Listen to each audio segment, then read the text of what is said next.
My name is Kimber Rita, and this is my introduction video. A little bit about myself, personally and professionally. I got my undergrad at Fort Hays State University in elementary education. I also have my endorsement for middle school math 5 through 8 in Kansas, and I also now have my license in Missouri as well. I live in Gower, Missouri, which is really close to the river.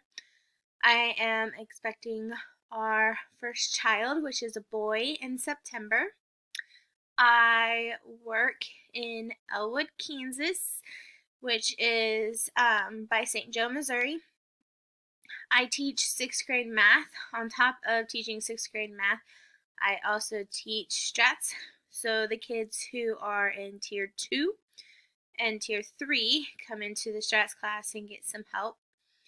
I also used to coach volleyball for 4 years, and I coached basketball for 4 years. This year, with the basketball team, both sports were 8th grade.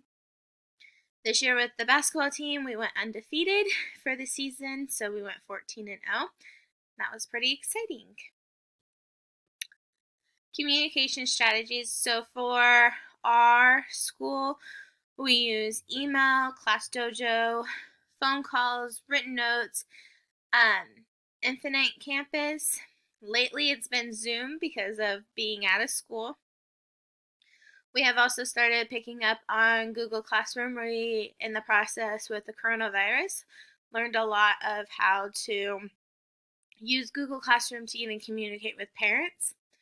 Our school district does have a Facebook page where you can contact one of our tech ladies and tell them what you would like on Facebook, and it will be posted. We also have a newsletter that comes out once a month, and we also have our school website, which once again, talk to one of our tech ladies, and they are able to get stuff on the website for you. So the 3 websites we're talking about: introduction, about how to be vulnerable during the process, be open and honest, do storytelling, and tell who you are besides your title.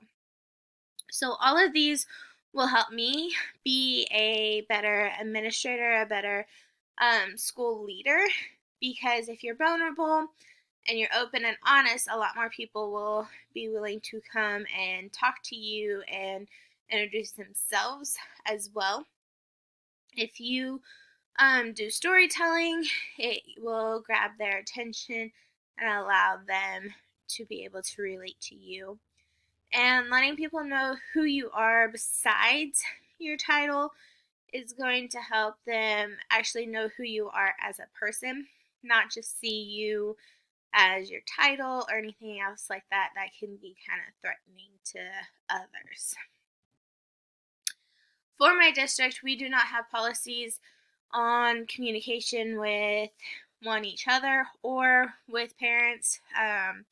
We do have back to school nights at the beginning of the school year. This is a great way to be able to see parents. But personally, our principal does prefer if a student is missing more than 2 assignments that we somehow, he doesn't care how, but somehow we contact parents to let them know that their student is struggling. Through this way, most of the time I use email or Class Dojo. I don't know if we will be using Class Dojo the next year. We'll just see how the year goes. But we have no policies, and it's kind of up to the teacher to create their own. Thank you for listening, and I hope you enjoyed.